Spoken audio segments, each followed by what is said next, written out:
we'll wait like a few minutes just to bring people in. Yeah, people are still joining. Maybe we can wait like for 5 minutes, then we start. Yeah, sure. Yeah. I cleared my schedule. This is fun for me, so anytime. Yeah, but I see people coming in already, so you know. Yeah, I have opened the room and everyone is joining. Sounds good.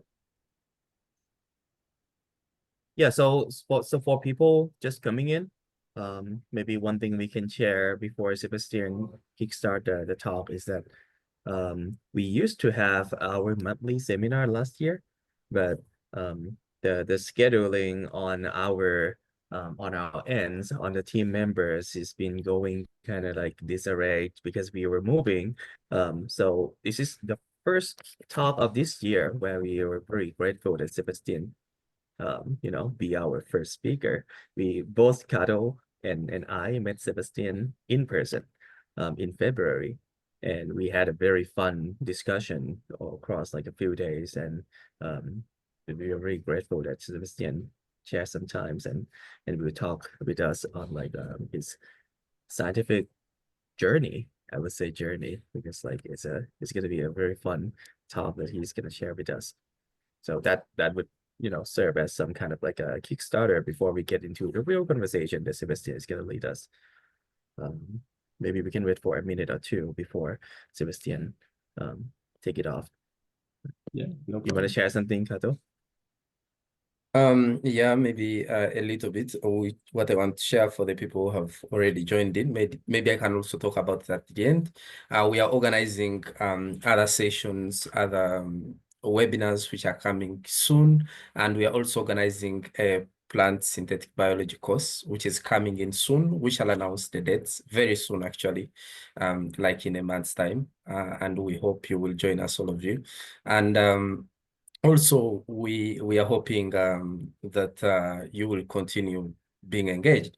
And also, a disclaimer about this meeting. This meeting is being recorded. It will be made available on our YouTube channel.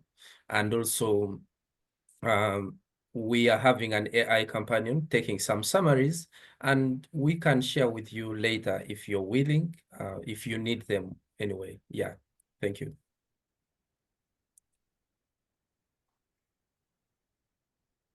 Yeah, maybe like last thing before we give the floor to Sebastian.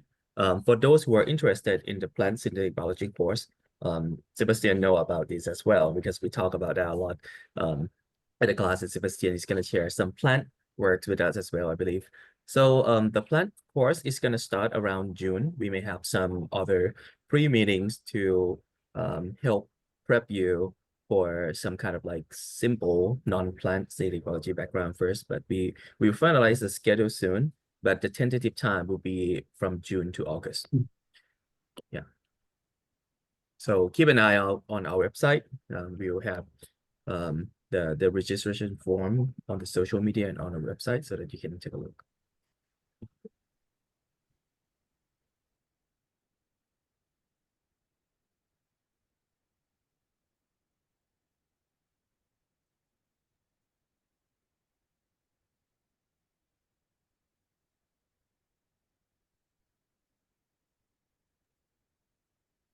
All right, maybe like for the interest of time, we're gonna get into the 5 minutes past our planned time now. So I think I would take this chance to introduce Sebastian. I think Sebastian like to go by the citizen scientist. Am I correct, Sebastian? Amateur biologist, but it's all amateur biologist. Okay, that sounds way cooler. And yeah, and Sebastian is gonna share us like his story, his journey on how he approached science, and that would be very inspiring for all of you here and for all of you who are listening, even though you cannot make it live as well. So again, I think Emma and I are very grateful to meet Sebastian in person, and we really want to hear more from Sebastian in this webinar. So please take it away. Awesome. Thank you so much, Ice. Thank you so much, Emma.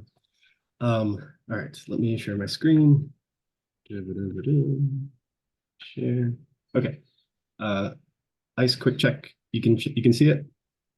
All good? All righty. All right. Hi, everyone. My name is Sebastian. I'm a degreeless heathen working out of a home lab in Huntington, New York. And full disclosure, before I start this conversation, I hold no formal degree. I'm entirely self-taught. I've been doing this since for almost 20 years now, and been an amateur biologist for a really long time. Became semi-professional in terms of offering contract research services, and now 100% of my income comes from working with academics and industry partners to do interesting projects and offer my skills as a service. Okay, so without further ado, let's begin. All right, so we'll start with a quote. We're the middle children of history, born too late to explore the earth and born too early to explore space. So I hate this quote.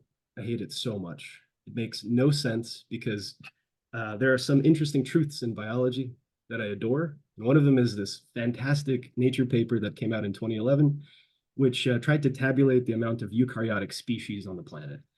And after some Fermi calculations, they said it's something like 8.7 million species on the planet, and over 80% of those species have yet to be discovered, right? So from environmental DNA, from metagenomics, from all of these sources, we're starting to realize that so much of the living world has yet to be described, yet to be cultured, yet to be domesticated, yet to be understood. And so there's a tremendous amount still left just on our planet, let alone elsewhere in the universe, for us to explore within our lifetimes. So I like trying to start my talks with a grounding exercise. So if anyone's familiar with this photo, I hope many of you are. It's one of my favorite photographs ever. And it's a picture that is really near and dear to my heart because it summarizes so much of who we are as a species. So this is a picture of Saturn taken from the Voyager spacecraft. And the story was that Carl Sagan, one of my personal heroes, a fantastic orator and educator and astronomer, he asked NASA to turn the spacecraft around to take one last picture before going in to further explore the outer planets of our solar system. And the story goes that people were really concerned because the antenna that beams all the information and controls home from the Voyager spacecraft is opposite of where the camera's pointing. So turning the spacecraft around from its trajectory would risk us losing contact with this spacecraft. And so he's like, this is worth it. Please just take the picture, right? And so after a lot of deliberation, they decided to finally take the photo. And when they did, the story goes that Carl went up to the projector and kind of highlighted these 4 pixels on the screen to the left of Saturn's rings, and said that this is us. This is our pale blue dot, right? So this is Earth seen from the furthest that camera could resolve, just about 4 or 5 pixels tall. And this is our planet. This is everyone that's ever lived, or everyone that has lived, everyone that is alive currently, all came from that one little rock suspended in a mote of dust, right? He called it the pale blue dot. And so in our pale blue dot, there are wonderful things like the air we breathe. 80% of that comes from algae in the ocean. There's incredible amounts of life forms that are star sippers. They literally take in starlight and produce energy that other animals, other organisms process and take in and build upon themselves. And we have this beautiful tapestry known as life, right? So what you see here is the United States. On the right, on the East Coast, underneath that cloud is somewhere where I am. And the green stuff is what I'm most interested in, right? So everywhere around this globe, we have mostly water. Over 70% is water. And what land we have, many places are covered in living vegetation, right? And so I love plants so much. There's so many reasons why I love plants. Here's an example of a very not to scale and not updated example of the tree of life. It seems to be very eukaryocentric because the little branch that shows bacteria is actually orders of magnitude larger than all the other ones. But you get the picture. There's many cool organisms. I'm interested in microbes, and I'm very much interested in plants we see on the right. So I love plants. I love them so incredibly much. When I was a kid, I went to the grocery store with my mom, and in the aisle, we actually saw this really strange plant with these spirals in it, and I was just captivated. I couldn't believe what that was. And I asked my mom what it is, and she's like, I've never seen that in my life. And the thing just said Romanesco broccoli, right? So this was a broccoli. And so I had no idea why I was so fascinated by it. But later in life, I learned about Fibonacci sequences and the way in which those golden ratios and those mathematical patterns form in nature. And so with a little bit of a physiological glitch in the body plan of this organism, and the way the body plan genes are expressed, you get this repeating cycle of mathematical beauty visible in the physiology of the organism, in the plant itself. Plants are incredible. Here's General Sherman. This is the trunk of this tree. It's a massive, massive tree. It's about 83 meters tall in California. You need about like 40 people to hug it in its circumference. But one more thing about General Sherman is that it can move tons and tons of water essentially for free up and down the trunk of its tree each day using nanoscale materials that evolved over time to take advantage of capillary and van der Waals forces to move water up and down the trunk via capillary action. So there's tons of nanomaterial and material science understanding that we can gain from plants that we have yet to fully utilize in our own cities and our own skyscrapers, and the way we move water, for example, the way we produce energy. Lots and lots to still learn. But I love flowers specifically. I've loved them for a really long time. I was fascinated by them. I never really understood why until much later in life, where I started understanding the nuance of flowers and what really drew me to them. So here's a picture of a rose. I don't really like roses, but a lot of people, when they think of flowers, they think of roses or daisies, basically garden store variety flowers that you see more often than not. And so when we look at a children's textbook on the description of a flower, the anatomy of a flower, we get pollen tube and anthers and ovules and really, really very clearly defined organs, right? Really clear shapes, easy to understand. This is like some strange tiger lily adjacent flower, just as an example. But in nature, flowers are actually really weird, right? So on the left, we have Fritillaria melangensis, the snakehead lily, one of the few organisms on the planet, plants on the planet that have a checkerboard pattern on its tissue. So you can see this oscillating, alternating color of purple and white going throughout the tissue of the petal, but there's no actual physical barrier defining where is purple and where is white. This is all genetically controlled or epigenetically controlled. It also happens to be the second largest genome on the planet, right? And so sequencing that and trying to figure out its transcriptome and figuring out how those genes are expressed to get that patterning would be a monumental undertaking. On the right, we have the fairy twin orchids, another one of my favorites. Orchids are incredibly strange. They're the most morphologically diverse tissues on Earth in terms of their morphology. Like the actual petals themselves can come in every range of color and shape. They're insane. The bulk of the diversity of flowering plants on Earth come from orchid and orchid adjacent families, and it's incredible. Flowers also get continuously weirder. So we can see us straying further and further from that textbook example of what a flower is. While it's still, the function is still there, these modified leaves that we call petals can come in so many different shapes. And the organs themselves can be extended, elongated, further built upon. Like this thing in the middle where the petals are fused and then the stigma has like weird hairy bits. Like what even is this? Where are these patterns coming from? Fantastic, I love it, I want more of it. Like I said about orchids, here on the left is the, I think it was called the duckbill orchid, I forget, but it basically looks like a duck. And then whatever the weird corkscrew petal thing is on the right, that is also an orchid. And so we get these just incredibly strange shapes and patterns, right? And the weirder they get, the more interested I get. Another beautiful thing about plants is that they also have the ability to have structural color. So on the right, we have the blue morpho butterfly found in the Amazon. And it's not actually blue. It reflects light based off of the material that the wings are made of and the way that the tiny little holes along its wing are arranged. It reflects certain light and not others and produces this beautiful iridescence. This is called structural color. And on the left, recently discovered is that certain species of begonia also produce this type of structural color by the way the thylakoids are arranged in the chloroplast. Really tight stacking of these thylakoids produce this kind of CD effect. I'm telling my age, but basically these CD-ROMs are, these compact discs are data storage media that we've used for a really long time. And it actually has the same type of structural color pattern when you shine the underside of the CD in light. So you get this kind of rainbow effect depending on the angle in which the light refracts off of it and hits your eyes. So we see that we have this ability, that plants have this beautiful ability to show not only pigmented color, but structural color. As science progresses, we start understanding how the flowers come to be in terms of shape, in terms of morphology. Here's a really convenient example of a transcription factor, a protein that activates gene expression by binding to promoters, that if you truncate that factor, you actually truncate the petal, interestingly enough, right? By breaking one of the binding domains of that transcription factor, you release the control systems required for dampening the length of petals. And as a result, you can get this beautiful variation in petal size to give you even further design opportunities.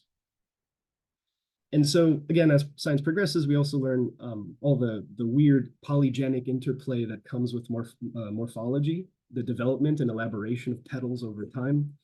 And so here we have a regular flower. On the right, we have something that we've broke because we've repressed certain things, expressed transcription factors, et cetera, right? And so we have this amazing ability to break things and see what happens, a very human way of doing science, something that I really, really love and I find incredibly humorous.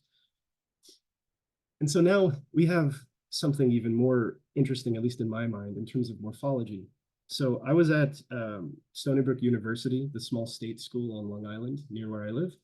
I went there for about 3 years before I had to drop out for family and financial reasons. But the whole time there, I was doing this thing called land snorkeling. It's a word that I just learned.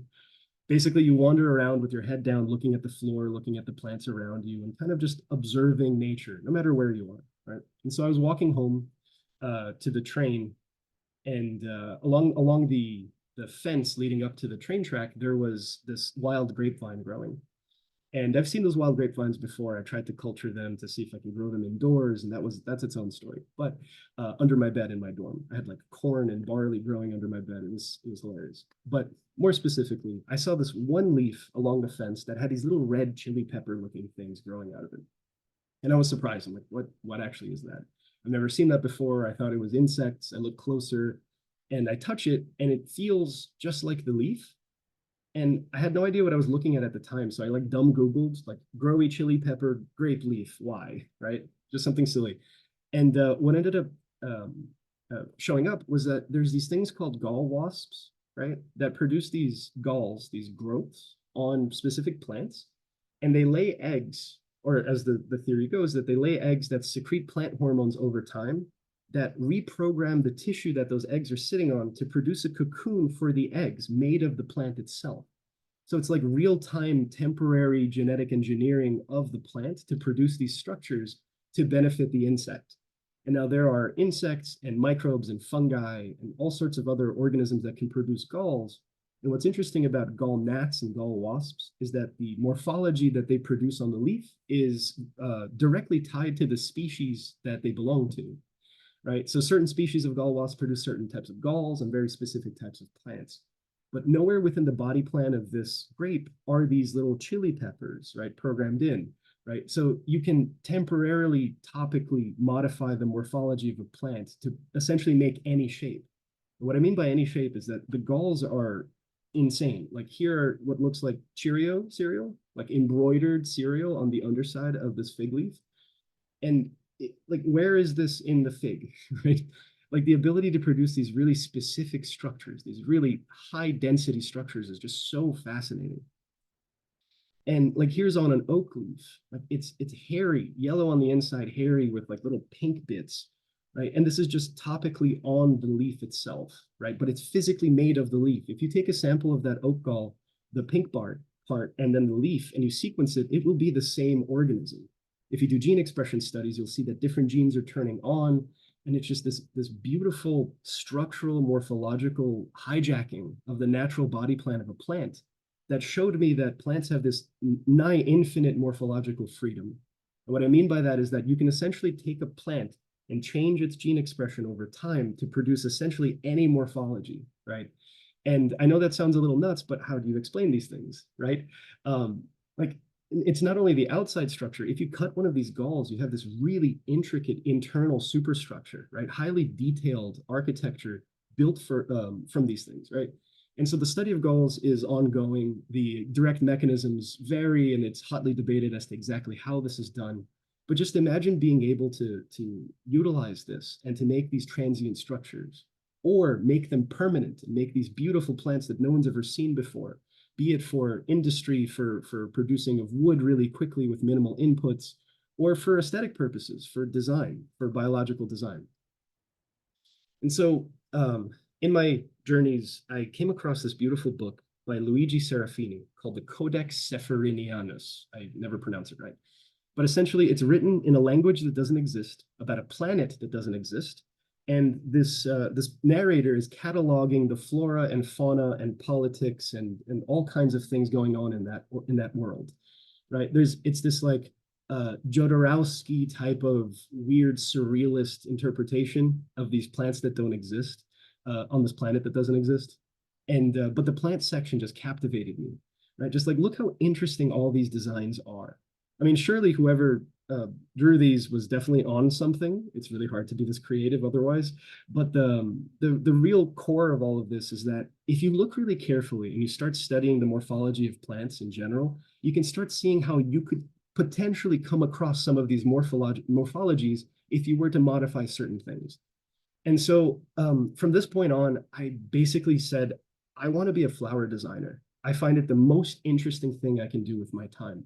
I want to be able to make flowers that no one's ever seen before, and then share that knowledge so that other people can do the same, to express themselves with the language of flowers in flowers, right?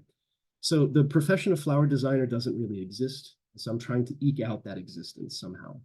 But to do that, you need tools, you need understanding, you need mentorship, you need a lot of time to understand the material. And unlike painting or sculpture, where in modern day paint you can buy at a store, clay you can buy at a store, we're in the pre-oil paint era, where if you want pigments, you need to go to a mine and dig it out yourself and grind it and stretch your own canvas, maybe even grow the cotton to make your canvas. We're at that level when it comes to synthetic biology. So being able to interface with this like expressive level of abstraction is really, really difficult right now.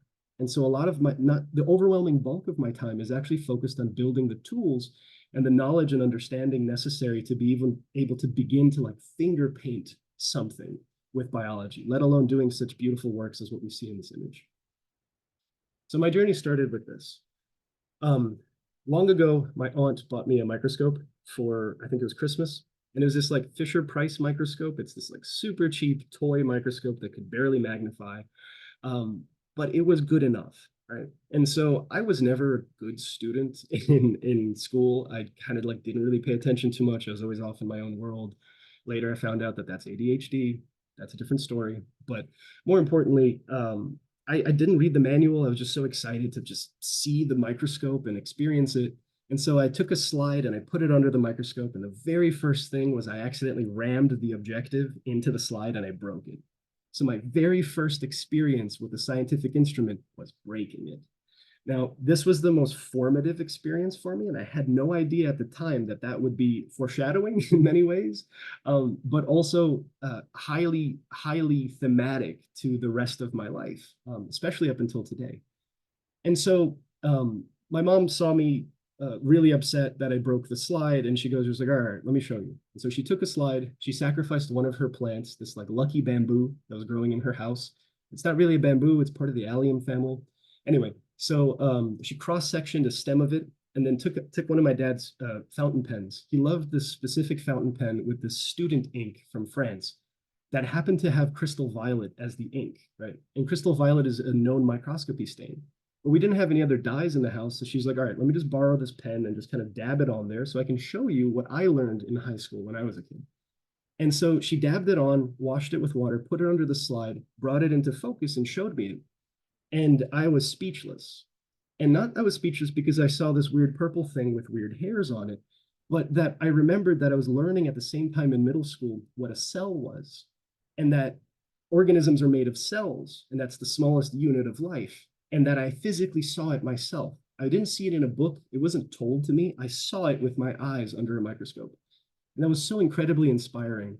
that it put me into a state where I wanted more of this. I wanted more of that hands-on experience, because again, I wasn't good in school. I couldn't focus too much. Tests were awful. But whenever it came to science, I was inhaling it because I was just so fascinated by it. But every time I asked questions to my teacher, they're just like, we're running out of time. Stop asking things. And that was just another thematic moment for me. It's like, stop asking things. And I just became so stubborn. I'm like, I'm going to ask all the things now. You can't tell me to stop asking things, right? And so one thing led to another, and I worked odd jobs throughout high school and whatnot, and I saved up, and I started buying little bits of science equipment, right, under my bed. And that slowly turned into a passion for plant tissue culture, the ability to photocopy, to make clones of plants in culture. I found a beautiful online community of folks who have been doing this for a really long time. I found this fantastic book called Plants from Test Tubes, which is now in its 4th edition. Highly recommend you read it.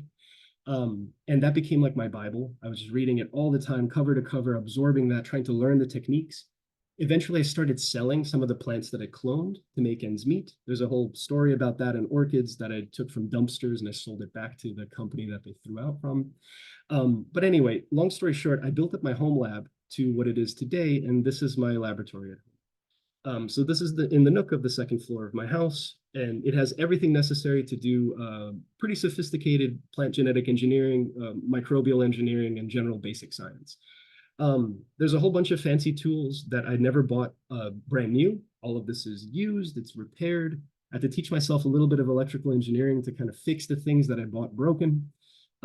Eventually, I started flipping equipment where I would fix the things that I would buy on eBay, because people on eBay have no idea what they're selling. They just sell it broken as is. And more often than not, it's like a blown fuse or a capacitor on the power supply that needs a replacement. And so for a couple bucks, I turned a $200 broken machine into a $2,000 functional machine that I then sold at a premium because it was validated, right? And so I used that kind of racket to get and kept the best equipment for myself that I would repair and flip those equipment. And it got to the point that it was lucrative enough that I paid for 2 years of university with it, out of pocket, which was really, really cool. So while I was there, remember, everything that I got was broken and used and whatnot. I had to fix it. And one of the most important parts of my workflow is this little device that lets you see DNA called a DNA transilluminator.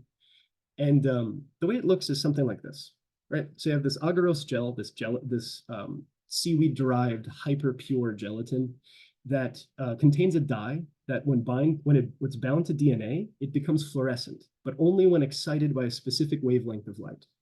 Now, traditionally, people use this chemical called ethidium bromide, and it's debated to be carcinogenic, mutagenic, dangerous, expensive. Well, not really expensive, but dangerous.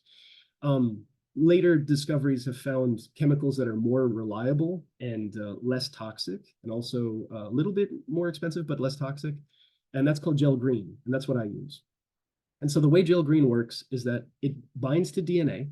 DNA is negatively charged. So if you load it into the wells at the top of the gel and put it in an electric field of about 100 volts, the DNA starts migrating through the gel, and bigger pieces of DNA are going to move slower than smaller pieces. And as a result, the DNA separates. And that separation can not only tell you the size of it, but you can physically extract it from the gel and stitch bits of DNA together to produce other sequences. Extremely important tool for molecular biology. And one day it broke on me. And I was so mad because I went online and I saw, okay, I can't find it on eBay anymore. And so I found it from the original supplier, and it was $550. And now the biggest frustration with me here is that when I was looking at it and then I took it apart, it's a bunch of LEDs and 2 resistors and a little button.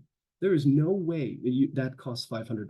There's absolutely no way, right? The margins were egregious. So this is like the first time I came across that my like evergreen deep frustration about the markup of laboratory hardware and how completely misaligned it is from the actual cost. Like fair engineering rates are 4 to 5 times the cost of the materials. This is like 100x, like easily. And so I thought, can I just make one? How does this work, right? And so the first thing I did was I looked up the excitation and emission spectra from gel green to figure out what LED are they using, right? And it looks like the excitation peak for this molecule is about 470 nanometers, just about here. And 470 happens to be a very convenient standard blue LED color that you can buy for super cheap. Now, the problem here is that the emission, the fluorescence of the DNA excited by that blue light, happens to be green, really, really close to the blue. So when you look at the DNA without a filter, as you see in this image on the left, it's actually really hard to see. They've modified this image to really see it in its, they modified the contrast and whatnot so that you can actually see it. But it's really difficult to see. And so I started doing some research on what can I find to block out the blue and let the green pass through. Now, I know nothing of optics, so I had to kind of teach myself dumb Googling. This was before GPTs, where I could easily just ask something, right? So I'm just like, how on Google, like, how to block blue, right? And I learned about blue blockers and how people have like glasses that block out blue, and that material is a plastic, right? And so after a bunch more Googling, I found that 2422 amber acrylic, specifically this one, can block out light just after the just after the excitation light of the LED. So you want to block out the blue and let the green pass through. This is called a high pass filter, I believe. Don't quote me on that. I always mix those two up. But the idea here is that you want to be able to block out one type and keep the other type of wavelength of light. And so I bought a piece of that slab, and I bought some blue LEDs, and I ran a gel, and lo and behold, it worked, right? It's just an LED soldered to a resistor, a whole bunch of them running through 5 volts and shining across the side of it, exactly like the one published in the listing that I showed earlier for $500. So I started cobbling together a larger version, a nicer version, and I took a bunch of 100 ohm LEDs and 470 nanometer, 100 ohm resistors, 470 nanometer LEDs, soldered them together, cannibalized an old USB cable that provides 5 volts, and I tested it out, and it looked beautiful. So I said, okay, let me try to do a proper run this time. And I ran a gel, and I was floored. It was actually better than the other one. It was better than the $500 one, and I built it for like maybe $4 worth of parts, right? And so, so this was monumental for me because I absolutely needed that tool. It blocked me from doing further research. So I was like out of the molecular bio game for at least a month, trying to figure this out. And I had this like crappy 3D printer at the time, but apparently that was enough. And what I want to stress is a lot of the devices that I'm going to show are 3D printed, but you don't need a 3D printer to do this. What you need are the mechanical drawings, which I'm happy to share. And then you can carve that out of wood. You can cast it out of plastic. You can make it however you want. It just has to maintain certain characteristics to be able to do the job. But now that 3D printing has become so ubiquitous and the filament have become really cheap, especially if you buy it from wholesale suppliers like in China, now with tariffs, things are going to get weird. But theoretically, yes, it'd be a hell of a lot cheaper, and you can have it accessed globally.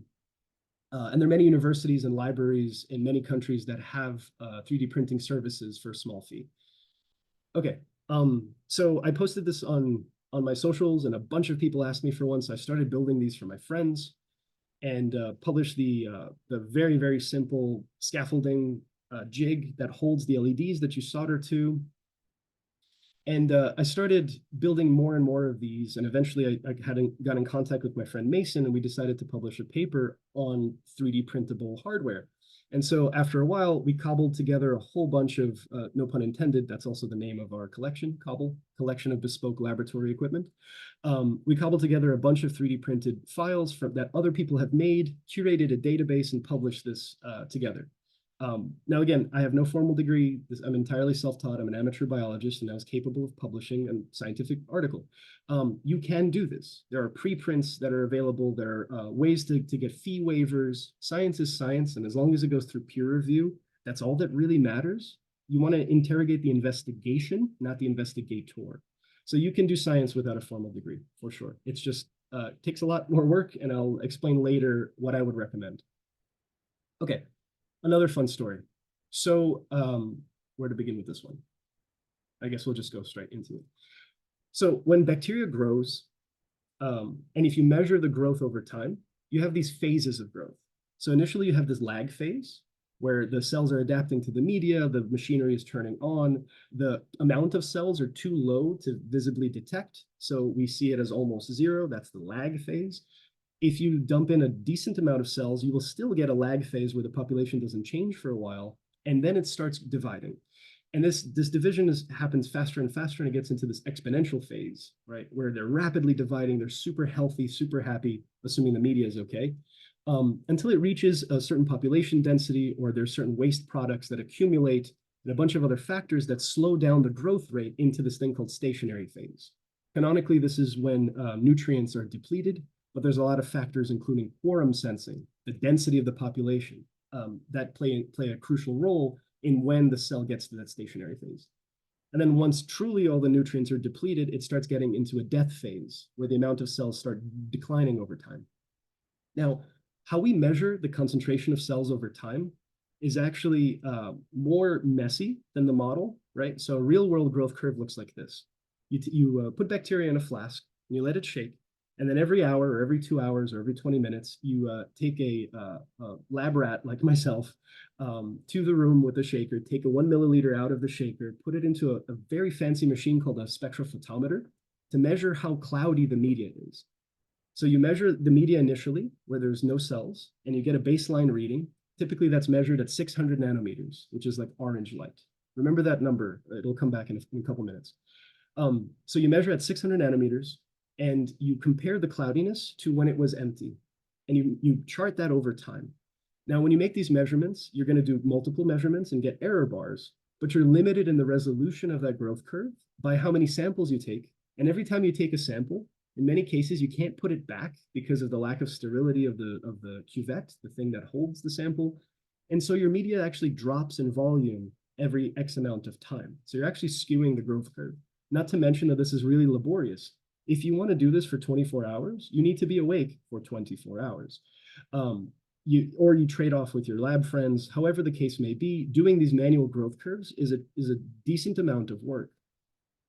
And so, like I explained earlier, you have this machine called a spectrophotometer. The one on the right was my very first one. It's like from the 1970s. It's an analog machine, very simple, just have a 0 and a blank knob, and you can choose the wavelength. And basically, I set it to 600, and I measured the tube every hour for 24 hours. I stood up for like a day and a half trying to get this curve. And I said, this is crazy. Why would I do this? There has to be an easier way. And so that's kind of foreshadowing for what's going to happen next. The basis of a spectrophotometer is really simple. You have a light source, ideally a white light source that carries the bulk of the visible spectrum. If you want to get fancy, you can also have UV light sources, infrared light sources, etc. You have a collimator that focuses the light into a diffraction grating or a prism, something that splits the light into its rainbow, into its component colors, component wavelengths. And then you have a wavelength selector, which is like a little slit that basically can rotate and allow only a certain wavelength of light to pass through. And that way you can dial in the type of wavelength you would like. That light passes through the sample, and you always compare it to a blank. So the before and after of that reading turns into a numerical value, called its transmission, which then can be calculated as percent transmission when you compare it to the blank, which then ultimately gets converted into optical density, which is the absorbance, so the opposite of the logarithmic opposite of percent transmittance. Only problem here is that most spectrophotometers, especially like modern ones, are at least like $2,000 per unit, and this is like a simple teaching spectrophotometer. It's like super, super expensive, and it doesn't have to be, especially if you only need one wavelength. Foreshadowing. So I thought, okay, maybe my spectrometer sucks and I need to be able to automate this. Can I make a reading with something simpler and use something like an Arduino, some of these wonderful tools that are small, cheap microcontrollers, and code it so that it takes a reading every X amount of time? And so because I only measured at 600 nanometers, I found a 600 nanometer LED online, and I bought a bunch. I soldered the necessary resistor to it. I found a photodiode that is like an LED in reverse that's capable of getting a current when light hits it, kind of like a tiny solar panel. I put it in line, and I 3D printed a device that you can put a test tube in to be able to see the light passing through it and measure it over time. And I made the first one. I was super happy when the light turned on because, again, I knew nothing about electronics. I was teaching myself as I was going. I put it in my incubator shaker with a little bit of bacteria in the tube. And the next day I got such a beautiful curve. And one of the reasons that it looks so pretty is because I actually forgot one of the variables, which is the interval.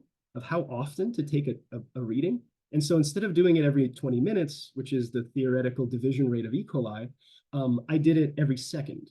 And so this isn't a trend line running through the data. This is the actual data itself. And if we would zoom in, we would actually see the oscillations of the shaker, which is really cool. And so I was so happy because I got to sleep. I didn't have to stay up all night taking samples of this. And potentially I could do even more of these, right? And so I was so happy to just be able to explore media, right? For reasons that I'm not going to get into. That's another story entirely. But I'll get into a little bit in a sec. So just to sum up this one quick brief, the Spectronic 200 is $2,000. My thing is about $2.50 plus an Arduino, and you can have as many as you'd like. Just stack the Arduinos and connect them together. Super simple. Does a different job because instead of taking single samples, you can do it continuously, right? But what I noticed in the growth curve that was interesting was like, what's that blip on the bottom, right? The bottom arrow showed this little hump. And at first I thought it was noise. And so I repeated it again and again and again. I thought it was like my dog bumped into the shaker or something silly, noise on the line, whatever. If I were to take samples every 20 minutes, I would have missed this blip, right? But because I made that mistake and left it going once per second, I was able to resolve that. And it's a 5-minute window. And it's actually present in different media. And so I started diving into growth curve bumps or plateaus or something. And after a whole bunch of dumb Googling, I came across this interesting gentleman named Jacques Monod. In the 1940s, he published a PhD thesis on the growth of bacteria in the presence of different sugars, right?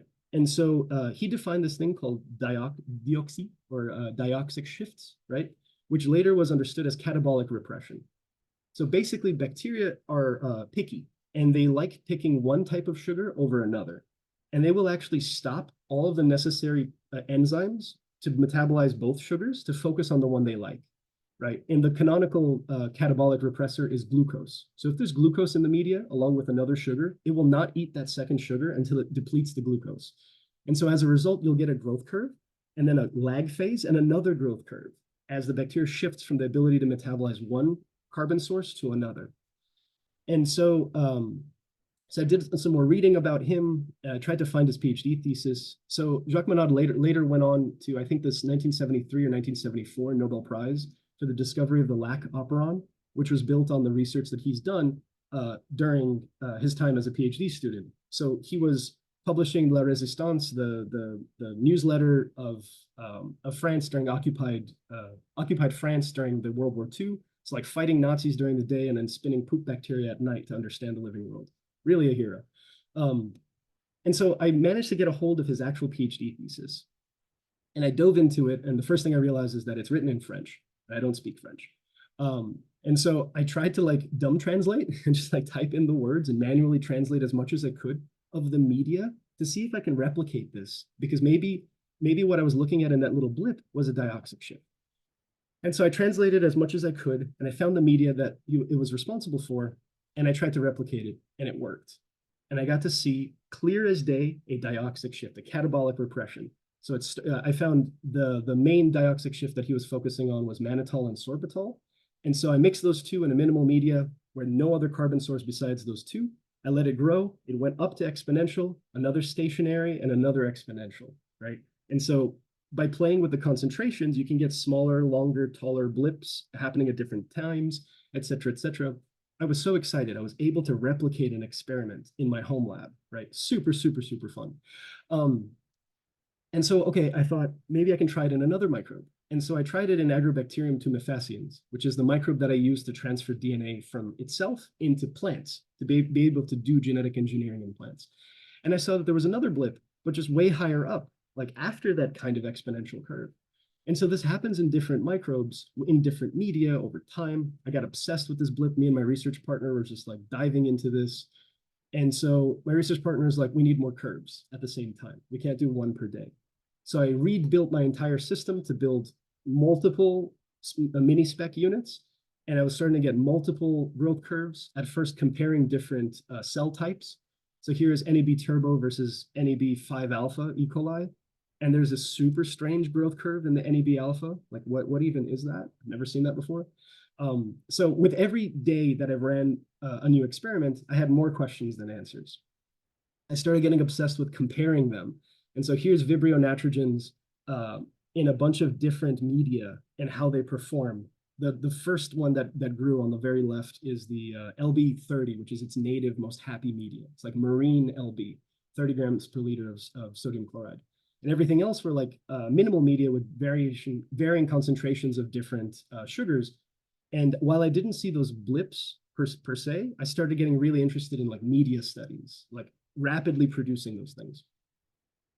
So I started thinking, okay, my kind of jank design that's like handmade, can we make this a little bit easier to manufacture? And so I started teaching myself PCB design using videos that I saw on YouTube. And I bought for $9 a course from Udemy called KiCad Like a Pro. Highly recommend it. It's been revised a couple times already. Fantastic introduction to circuit design without having much understanding of basic physics or electrical engineering. Sorry. Yeah, so I started drawing stuff on paper and then turning that into a schematic. Really simple. This looks intimidating, but it really isn't. There's just like a couple resistors, a couple connectors. Now I'm starting to make it a little bit more modular such that we can have multiple sensors and lights in one thing. Starting to get a bit fancier in that automation process. But it's still handmade, right? And so I'd buy the parts, I'd design the PCBs in China, they would ship it over, and I started assembling them. This is my latest design with a lot less wires and hand soldering. And this is the mini spec Mark 6, which I'll be offering in my store. It'll be open source. Hopefully I'll get a publication out of this to be able to explain the function of this device in detail. So this is my little army. And most importantly, once they're done, you have to have googly eyes. No serious laboratory hardware is complete without googly eyes. Mandatory, I'm sorry. Okay, the last hardware story that I want to talk about is the Easy Evo. So this started with a friend on Twitter asking me if I can build him this thing called an evolver. Sorry, I think someone's drawing on the screen. It's super fun, don't worry, but just in case they don't know. Yeah, the Easy Evo. So there is a publication out of Boston University about a device called a multi-channel turbidostat. Right? They called it the evolver, with lowercase e, capital volver. And the idea behind this is that you have, instead of a batch culture, which is just a fixed amount of media growing over time in a flask, you have the ability to put in and take out media over time, right? And that way you can essentially force an organism to adapt to a certain condition or utilize noisy genetics to do rapid mutations of specific genes in this process called laboratory adaptive evolution or directed evolution. And so this was a super fancy machine. It would be the most complicated thing I'd ever build. Luckily, the plans were online and the publication was fairly well documented. So my friend's like, hey, build me one, I'll pay you. And I said, sure, I'll try. And so I started buying the parts. He gave me a small budget to be able to do this. It's a collaboration with Stanford University. And we got to the point where I was starting to get some parts, but then I noticed that some things were sold out. And many of them were going to be sold out until like 2026. This was 5 years ago. And so I was asking like, what's going on? And so I looked in the news and I saw that the Suez Canal was blocked by that giant ship, the Ever Given. And that caused the largest chip shortage in human history, right? So many of the parts were sold out or back ordered. Many people were panic buying tons and tons of parts. And so I couldn't even buy all the parts to build this thing, let alone the microfluidic chip at the bottom, this little black and white square over here that required very fancy fabrication beyond my means. So we got into a panic and we said, okay, maybe we could just buy it, right? So we went online to the website that the Evolver was, the company that spun out from that lab was selling, and it was $24,000 for this machine. So it's 16 tubes with media twirling around and heating for $24,000. Egregious, enormous amount of money. So it's too expensive to buy. All the parts are sold out. What do you do? Right? And so like my favorite optical chips were all sold out, extremely long lead times. The expected time was way late. There was nothing I could really do, but there was a solution. So I thought, I asked my boss, PI friend, whatever, at the time, what if I make a really crappy version of the Evolver out of stuff that I can find off Amazon, like cheap parts from China, whatever, modules, pre-made, prefabricated modules just glued together. And he said, can you do that? And I said, maybe, 85% sure, right? And so this was a real challenge for me because this took everything that I've learned up until this point of all my tinkering and little electronics to fundamentally understand how to do, how to build this thing from essentially first principles, right? And the very first thing I needed to understand was how do we mix the media without putting it in an incubator shaker? And so I started thinking, oh, what if we use a magnetic stir bar? And it happens to be that there are brewing companies that sell these magnetic stirrers that are just PC fans, like literally just little fans you put in your desktop computer with magnets glued on them. And as those spin, it causes a rotating magnetic field that will cause the magnetic stir bar to spin, just like a magnetic stirring plate.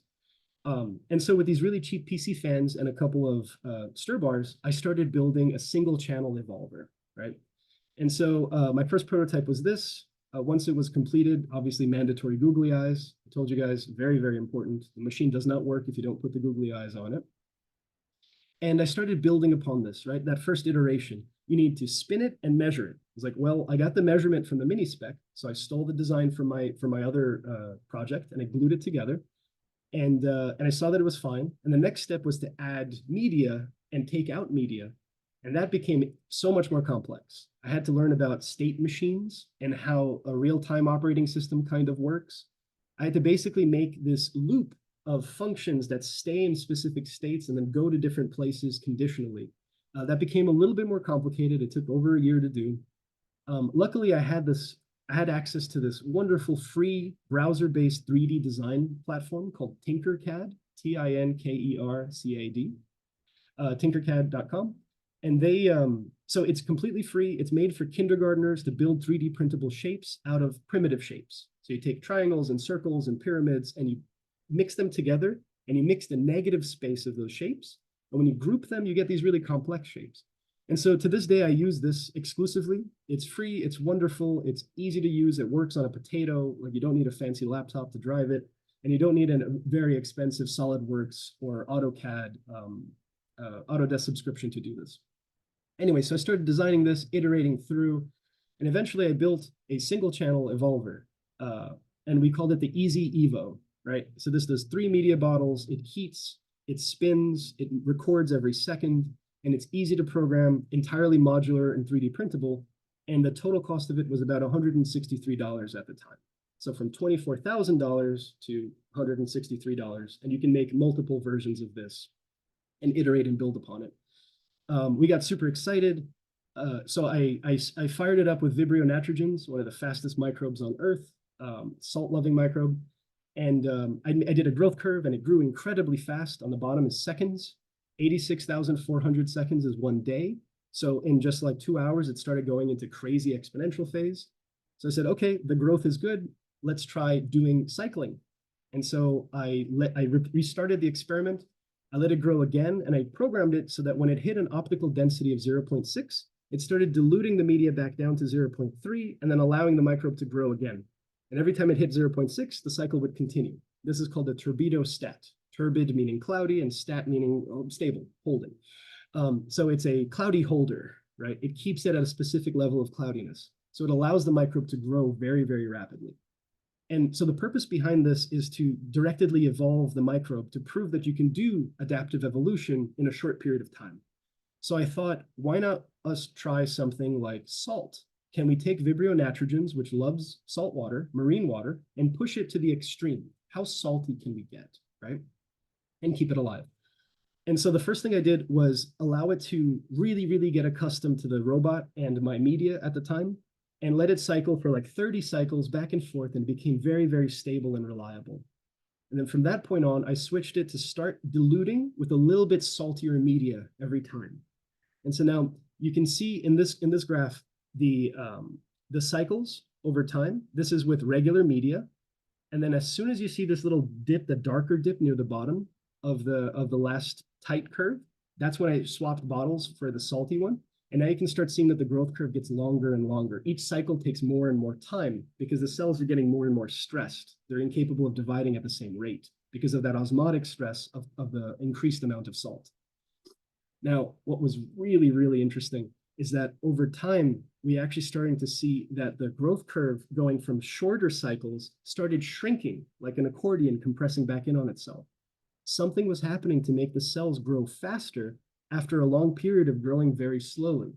And so we could have been selecting for a population that was more capable of surviving, right? We could have also had genetic changes or regulatory changes that allowed it to survive there. It could have adapted genetically. It could have just been selection. Whatever the case may be, we saw a lengthening and shortening of the growth curve in a single experiment. Very cool. Then I tried to push it to the absolute maximum, and I added the salt. I added essentially like the saltiest, like Dead Sea level of salt, and it quickly just died. It quickly just crashed out. So on the last curve, it got way too much salt. It started clumping. It turned into a biofilm, and then it started quickly going into a death state. So I hit the ceiling at about 120 grams per liter of sodium chloride. Which was insane. There was a tremendous amount of salt for this thing to go through. So with me and my my PI, I guess, at the time, we decided to make to work towards a preprint. He was trying to directly evolve some specific proteins to act instead of in blue, to respond in red light for optogenetic purposes. And so we filed a we made a poster for a presentation at the 2022 LAMG, Lake Arrowhead Microbial Genomics Conference. And I have a little poster there, and we've been working on that ever since. Now, it's been a back burner project because life happened and a whole bunch of calamities happened that slowed everything down, but we're still in the process of writing that, and hopefully by the end of this year, we'll have our preprint out finally. And happy to share all the files, everything's open source. Okay, wetware. So we talked a lot about hardware. And now I'm going to tell you one story of a piece of biological wetware that I find really interesting from a project perspective, but could also be really enabling from a education perspective. Okay, so antibiotics. So antibiotics suck. They're life-saving, but we're also losing the race. So here on the left, we have two microbes of the same species. On the left, we have these discs. On both Petri dishes, we have these discs, and every disc contains a different type of antibiotic, a dried amount. And the discs, once they make contact with the media, will diffuse the antibiotic into the solution, causing the zone of inhibition. And some microbes are more resistant than others to it. But now we actually see that the same microbes that used to be susceptible to antibiotics are now becoming resistant to it. We see the plate on the right where some of the discs, the microbe doesn't even care that it's there. It's as if it's just an annoying piece of filter paper and not a toxic death pool that it can't live through. So the amount of antibiotic resistance that we're seeing in bugs that we could have killed not 10 years ago, there are patients dying now because our antibiotics are failing. And it's becoming a huge crisis. Now, microbes have evolved many, many ways to become antibiotic resistant. They have actual pumps that are dedicated to just spitting the antibiotic out once it comes back through. They have enzymes that can degrade the antibiotic, enzymes that can bind to the antibiotic, tremendous amount of extracellular and intracellular machinery necessary to combat the presence of antibiotics, right?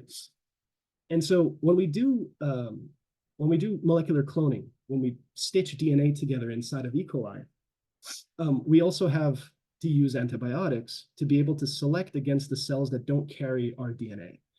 And so scientists all over the world use antibiotics, just a small amount, to be able to work day to day in molecular biology. Now, that may be fine from a university standpoint because you can have access to these tools and whatnot, but it definitely isn't fine for a high school in a country where the antibiotics are extremely regulated because they're still life-saving. Because in those regions, they don't overprescribe, and as a result, it's still effective as medicine. It's also very hard for amateur biologists to get access to antibiotics delivered to the home without a prescription. And I don't want anybody committing medical fraud just to make E. coli turn green. That's wild. Don't do that.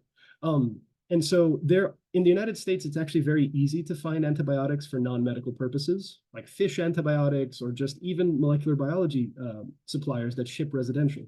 But in many, many other countries, it's very difficult to do so. We also do it in liquid culture. So not just on Petri dishes, to physically grow the bacteria so you can isolate DNA from it, carrying your plasmid, you need to put antibiotics in the solution. And more often than not, you need multiple antibiotics to do multiple things. And so it increases the difficulty and increases the barrier to entry for anybody wanting to do this, even at the high school level, let alone for amateur biologists, and especially in the global south. And so I came up with an idea: sugar. So here's the story. Here's the metabolic map of E. coli. This is from the KEGG, K-E-G-G. It's a wonderful database of pathways and molecules from Japan. One of my favorite public repositories of information ever. I love it to death. It's fantastic. I highly encourage you to just browse the KEGG pathways database. So this is a very, very oversimplified version of the processes that life experiences. Now, this pink line in the middle, right above that purple circle in the center, that pink line is a hexose metabolism, right? So 6-membered ring metabolism. So different sugars that can be processed. And it actually turns out that laboratory E. coli, K12 E. coli, lacks the ability to metabolize sucrose, table sugar. But the pathogenic E. coli, the one that you find in feedlots, the one that causes disease, not the K12 that we use in laboratories, but the disease agent E. coli, has the ability to process sugar. It has the sucrose invertase, the sucrose 6-phosphate hydrolase, that's able to break sucrose into glucose and fructose, right? So this enzymatic reaction is reversible to some extent. You take sucrose, which again is glucose fused to fructose. You have this enzyme, and it breaks it such that it produces glucose and fructose, which can then fall into the Krebs cycle. So just to give you an example, in this map, what is white is absent, what is green is present, right? So every single rectangle is an enzyme, and every circle is a molecule that enzyme acts on. So you can see that the sucrose 6-phosphate is missing. The extracellular sucrose pump to bring sucrose into the cell is missing.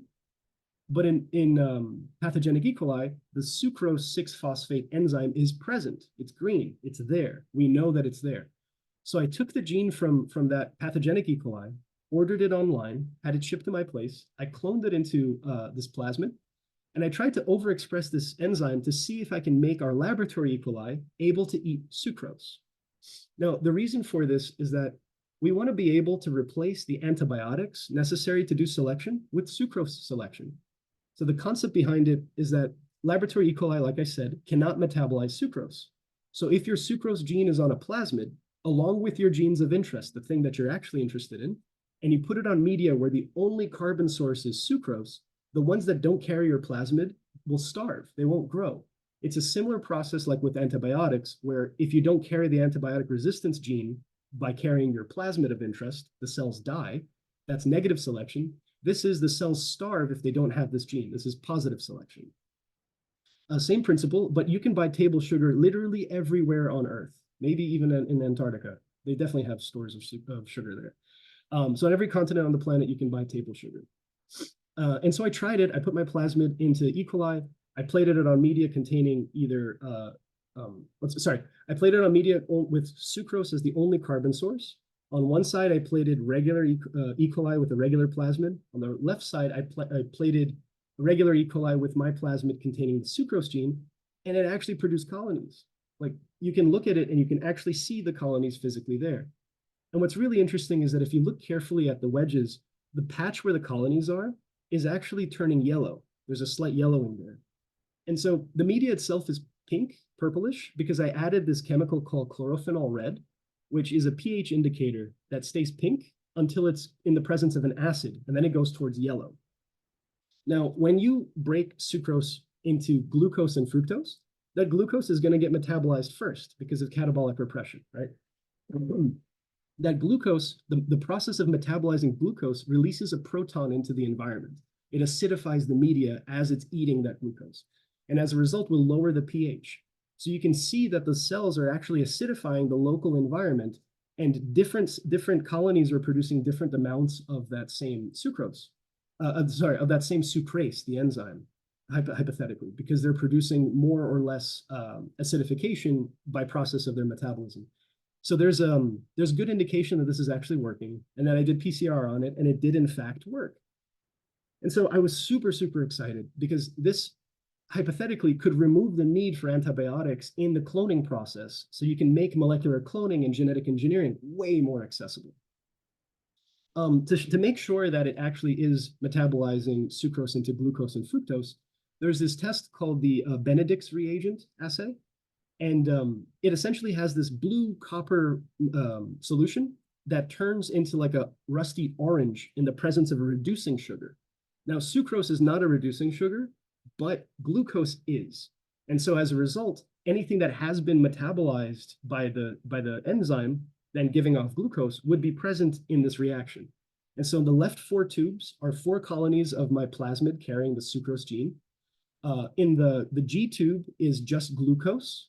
The I tube is just the indicator, just the Benedict's reagent. And the negative control is regular E. coli without my plasmid in the same media processed to show that it's just a little bit breaking because of some latent glucose in the sugar itself. Because instead of using laboratory sugar, I used a domino sugar, which could have trace amounts of glucose from the breakdown.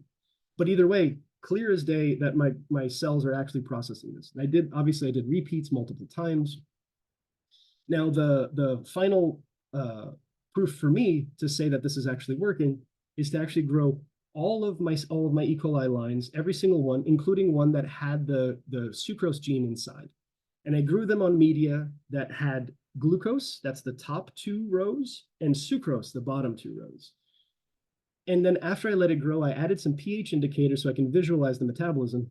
And lo and behold, so the cells on all of the cells grew to different extents on the glucose, but on the sucrose, the only one that grew and also metabolized to produce an acidic environment is the one carrying my CSCA gene, the sucrose invertase gene. So it's working. I can select with it. I can even mini prep with it, and I'm slowly building the tools necessary to be able to do a full molecular cloning run using just 2 sugars. The ultimate goal is to make plasmids where there is no antibiotic resistance gene, right? We replace that entirely with the sucrose invertase enzyme and allow you to be able to do molecular cloning without ever transferring any genes of antibiotic resistance, so that in case they do escape into the wild, it doesn't propagate and add to the problem of antibiotic resistance. I managed to apply for a grant through the Experiment Foundation, and I raised a bit of money to be able to process this forward. And I've been working on it ever since to be able to make this an open tool so that people can have access all around the world to biotech. All my work is publicly accessible under a Notion Open Lab notebook, and I'm happy to give a link to Emma, which you can spread out. I'm also on all my social media platforms. I'm a tiny green cell. You can see where all my stuff, you can see links to all my stuff there in a pinned post. Everything I do is open source. I also, for those interested, I have a web shop where I sell some of the plasmids that I make. All the proceeds go straight into maintaining my laboratory and the overhead so that I could bring more tools to curious folks. And yeah, thanks so much for giving me a chance to talk. Follow me on all social media platforms. I'm a tiny green cell. Thank you so much. Okay, thank you so much, Sebastian, for that a long presentation, but very exciting, very inspiring. And I hope that the community which has joined in today, really, it has been so inspiring and exciting. With us, we have different people from all over the world who have joined in today. Before I dive into questions maybe and some other submissions which individuals could have, I would like to recognize the presence of Florian Han and Radu Tisiu. They are my great friends, and they have joined in this session today. Yeah. Then with that, I would like to call upon those who have questions with to Sebastian. And also I would like to encourage the community, please follow Sebastian, look at his work, engage with him. He can help you to understand how he does it. Yeah.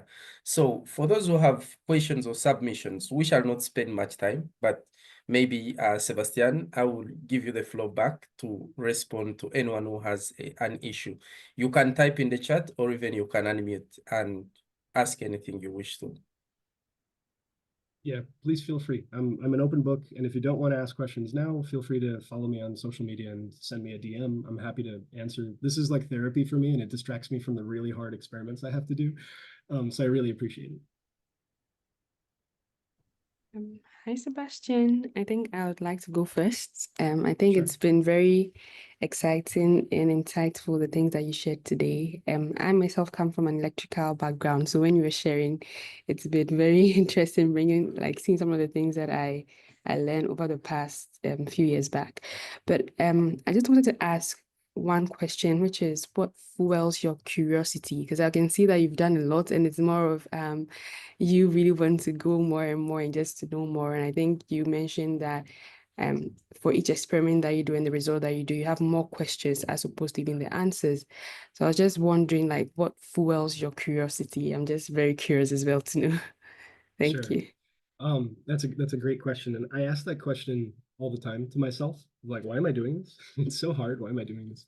And it really is. So I had no idea that I could generate knowledge. I always thought that knowledge was told to me from very, very smart, very fancy people, and I just wasn't a good enough student to be able to produce anything worth sharing, let alone something novel, right? And for a long time, I was curious. I wanted to do science. I was interested at first in the aesthetic of science, like being able to interact, um, and being able to interface with organisms. And I found it super, super fascinating. But it only was until I started realizing that it actually isn't that difficult to start that really my curiosity started going exponential, because it went from I want to build things and experience what it's like to do science to I have questions. And I didn't have a biological question until very, very late in my tinkering, right? I wanted to do more bioengineering works and make things happen than ask questions. But as soon as I started asking some questions and asking like really fancy professors and people who have been in the field for a long time, and they said that they don't know, that was so inspiring. They're just like, one of them actually told me, he's like, I don't know, maybe you should try figuring it out. And he didn't mean that condescendingly. He like genuinely was like, I don't think anyone's asking this question. You should pursue it. I fully support you. And that was so empowering. That just kind of flipped the switch in my head. And it's just such a hedonic pursuit of pleasure through scientific exploration. Like it is, for lack of better words, and pardon being crass, but it's just such a unique high to be able to explore the living world and tell stories in this really ancient human way of like around a campfire. I love it so much. There's untold amounts of things that are awaiting description. And every single experiment I do makes me realize how little I know, how little humanity knows, and how accessible the ability to generate that know-how is, right? And so I really want to propagate this so that people can realize just how capable and powerful they are in contributing to these conversations. Because little questions don't mean little impact. And you never know how impactful your research is until it's done and people think about it. And so just being able to contribute, being able to be a part of an ongoing story that is science has been so inspiring. And after watching way too much Carl Sagan, I was so hooked. His Cosmos series like changed my life. I highly recommend you watch it. I hope that answers your question. Yeah, it does. Thank you so much, Sebastian. But I don't know if anybody has any question, but if not, I'll just follow up quickly with another one. The second question would be so for someone who is probably in the bioengineering field or the synthetic biology field and is not really into the electronics, I mean, they've seen you do the electronics to be able to, get or come up with the tools that you need to be able to do the things that you do. What advice would you have for them as to where they can start from if they want to explore, this field of also trying to build things? Because I know in Africa we hardly have resources, right? But you could literally leverage on some of the things that you have available to actually get research to work. So for people like that, what kind of advice would you give to them, as in where should they start from, basically? Fantastic questions. Okay, the so again, I'm fully self-taught. I didn't take any formal courses in any of the things that I'm doing currently. And the right now is probably the most accessible time in human history for knowledge acquisition. Things like GPTs and whatnot have become incredibly powerful as the stepping stone and the starting. And what I really want to preface here is that interfacing with an LLM is not enough. You need to physically dive in. An LLM can guide you and to recommend certain books to read, certain courses to take, whatever it may be. But there are places like Coursera and Udemy and whatnot that teach fundamental electronic engineering for a really modest fee. And it's significantly enough to get started. But the most important thing is to just start. And one of the most capable driving forces of starting with good direction is to start with a question. So before you build a lab, before you build tools, you want to start with a question. I didn't start with a question. I started with the tools and the tinkering, and I was lost for 15 years, and I had no idea which direction I was going. And I realized that while that was formative and helpful, it was a lot of time spent that I could have accelerated if I had mentorship. So the number one thing I would recommend is stay in school. And if you're really, really interested in going into bioengineering, find a bioengineering program and see if you can apply to it. Now, I know not everybody will be able to have access to specific programs and whatnot, but the internet is a treasure trove of information. Because remember, all of our human knowledge is through these publications and research and textbooks and whatnot. And I'm not promoting piracy publicly, but there are means to get access to scientific literature for very, very cheap and or free if you're interested. There is so much to be able to read right now. And I wish I had the tools today, 15 years ago, to be able to, because you can just literally dumb Google, how do I get started with electrical engineering? Or how do I build an apparatus that I need? So if you already know what you might need, because you read a paper that cites a method that you might need to answer a question, you can work backwards and figure out how to build that or where you can find that. But the most important resource is human resource. Like, find people who are actively doing this, participate in local like hackathons or hacker clubs or electrical engineering forums, or just like scream into the void on social media, hey, I want to build this thing. How do I do it? Right? And if you're persistent enough, the kindness of strangers has gotten me so far in life. And I'm hoping that people will return that favor in kind, because most of us, if not all of us, have started from scratch. And the folks who did become really capable and competent in their field were only capable of doing so through mentorship. So finding a mentor, exploring the internet via LLMs to just get your feet wet within the process. There's a bunch of books like, what's it called? Building Scientific Apparatuses. That's a more involved text. Electrical Engineering for Dummies is a wonderful introduction to it. Some of them are fairly old and you can get for really cheap and or free, depending on what website you visit. Yeah, there's so much information for you to self-teach yourself. If you have a direction, if you have a question, if you have an interest, by all means, use that question as the driving force to form every step along your way, from your education to your home laboratory to the projects you want to do. Follow your curiosity and reach out to people. The one thing I ask is, when you do end up doing that and you're able to accomplish what you want to accomplish, please pay it forward. Because I wouldn't be here without the kindness of strangers, and I'm trying to be the mentor I never had and proselytize and spread this type of information. And all I'm asking is that you do the same if you get to that point, please. Thank you very much, Sebastian. Really answers my question. Thank you. No Actually, to add on, chat, right?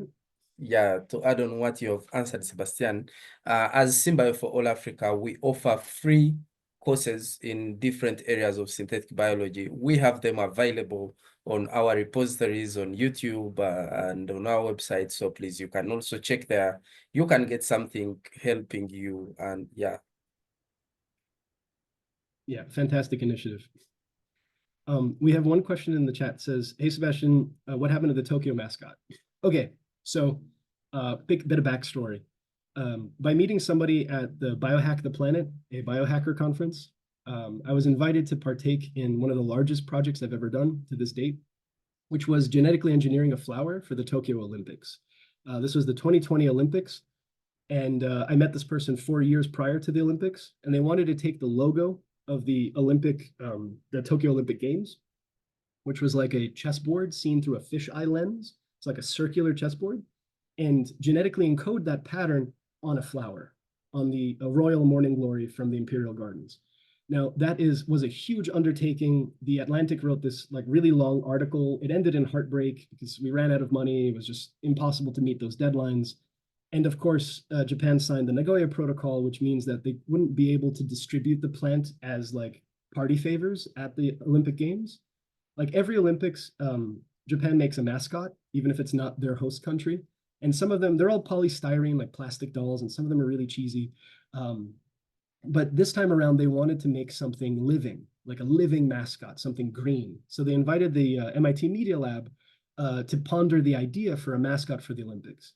And long story short, a friend of mine who knew the person who was working there suggested, threw my name into the hat of saying like, hey, he's got good hands, maybe he can do the tissue culture. He's local to the East Coast, give it a shot. And what turned into like a whirlwind adventure that I'm happy to link the Atlantic article to. It was very, very difficult time, a lot of drama, a lot of craziness, but I'd love to catch back on it. It's actually based on the flower with that checkerboard pattern that I talked about earlier in the conversation. But it's the second largest genome on the planet, so we'd have to sequence it to get the information to see how to make that thing work. So like many scientific projects, it ended in failure for financial and drama reasons, but it was formative, and I'm so honored to have the opportunity to have done that. Any other questions?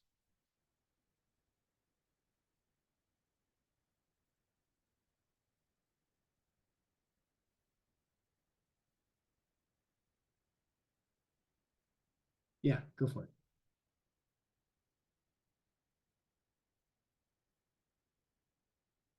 If you're talking, you're still muted. There it goes. Can you hear me, please? Yeah, perfect. Yeah. Thank you so much for giving me the opportunity. It was really an honor and a privilege for me to join that such a vibrant team, and I would like to extend my immense thanks for the eminent speakers as well as the prominent organizers.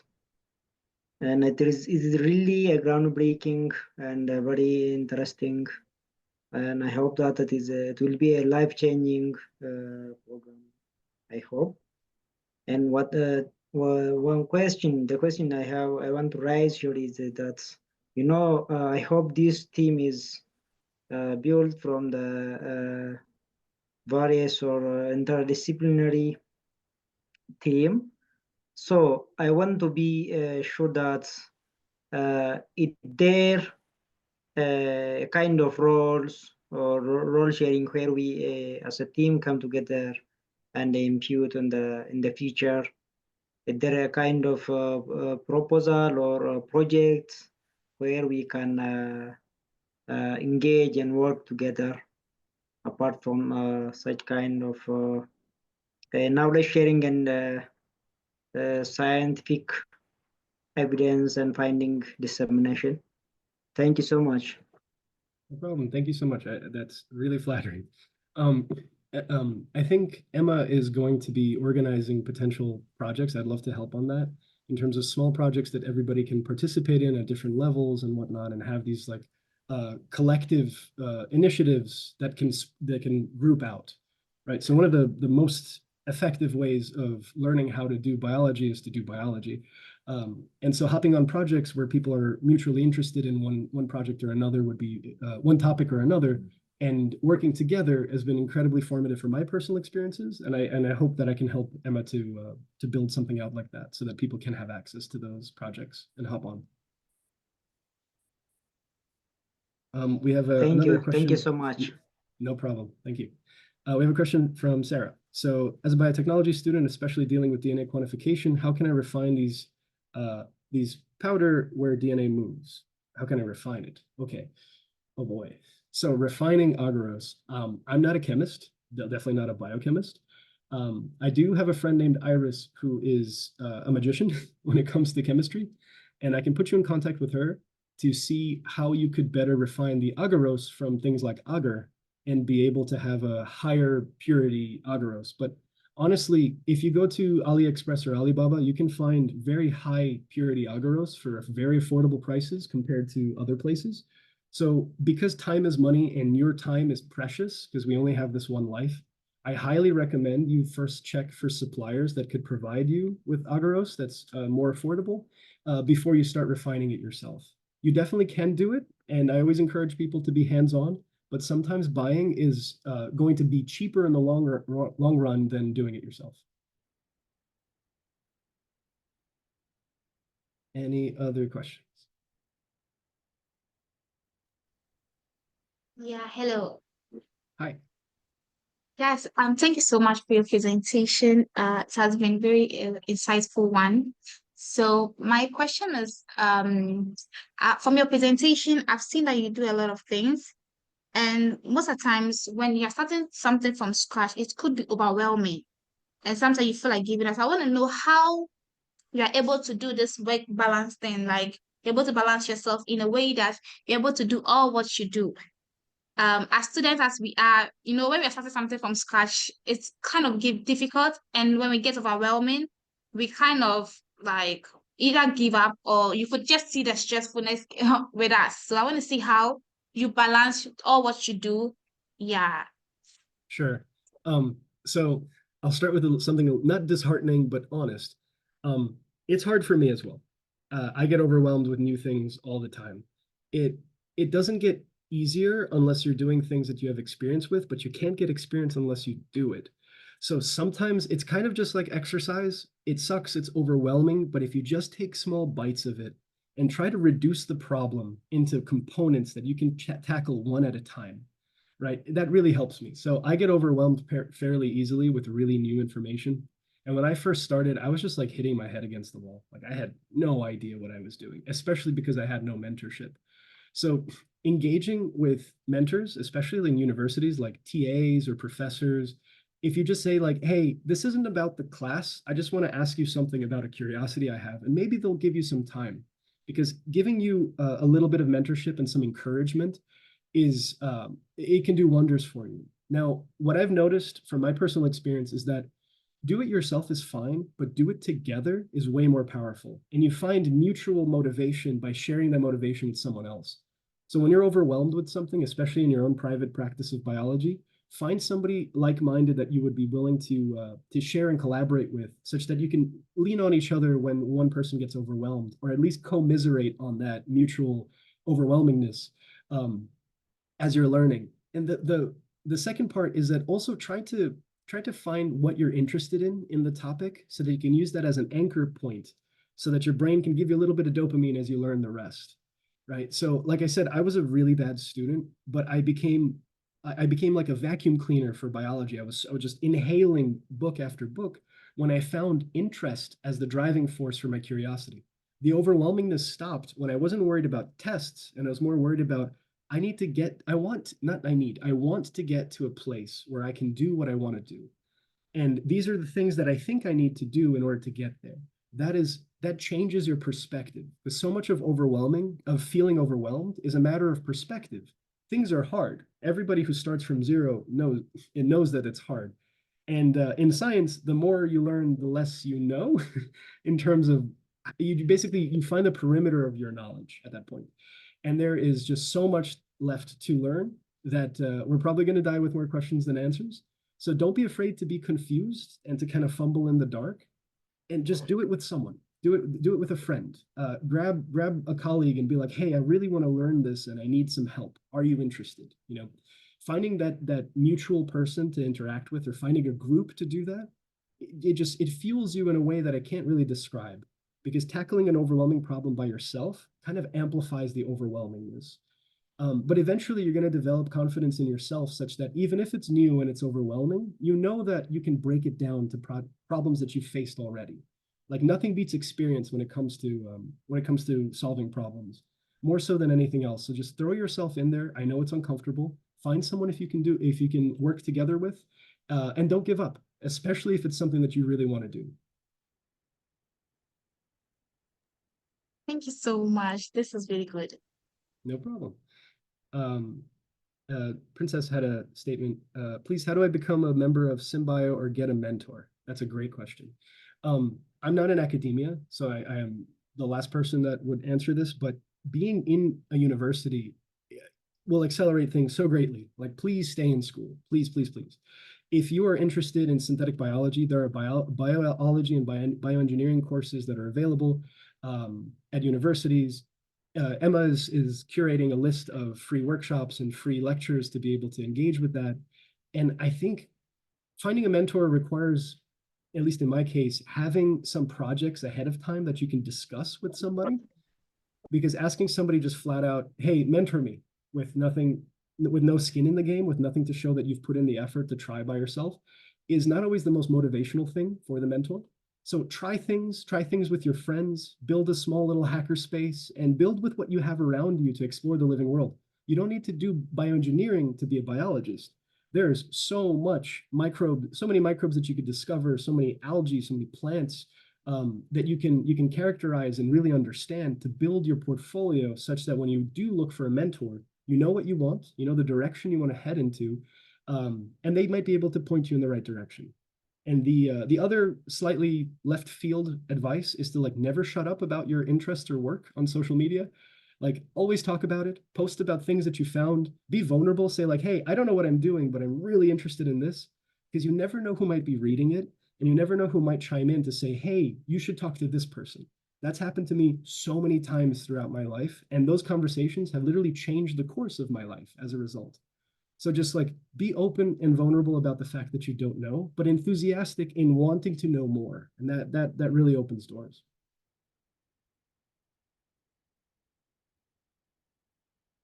I'll take one more question before my vocal cords die out. Anything else?